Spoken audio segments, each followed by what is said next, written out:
నా వీడియోలు ఫాలో అయ్యే వాళ్ళకి తెలుసు. నేను గతంలోనే చెప్పుకొచ్చా.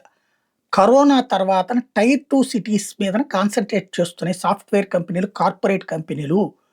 ఒకటి అక్కడ ఇప్పుడు హైదరాబాద్‌లో 2,00,000 జీతం ఇచ్చినా కూడా విజయవాడలో 50,000తో సమానం.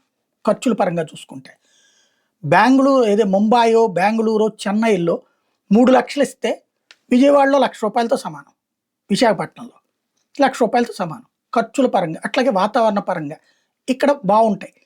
అందుకని ఇంతకుముందు మెట్రో సిటీస్ మీద ఆసక్తి పెంచుకున్న కంపెనీలకి తమ ఆఫీస్ ఖర్చులు తగ్గడం, అట్లాగే తమ సిబ్బందికి తక్కువ జీతాల్లో మనుషులు దొరికేది కూడా. ఎందుకంటే ఈ విశాఖలో, విజయవాడలో, గుంటూరు నుంచినే పోయింది బెంగుళూరులకి, చెన్నైలకి వీళ్ళందరికీ కూడా.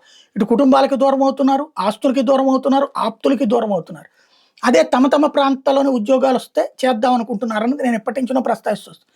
అదే ఇప్పుడు జరిగింది. విశాఖపట్నంలో వరుసగా వస్తున్నటువంటి కంపెనీలన్నీ కూడా అదే. అందులో భాగంగా యాక్సెంచర్ కూడా ఇప్పుడు మాకు ల్యాండ్ ఇస్తే చేస్తా ఉంటుంది. దీన్ని సద్వినియోగం చేసుకుంటే రాబోయే 3, 4 ఏళ్లలో విశాఖపట్నం ఒక హబ్‌గా తయారవుతుంది.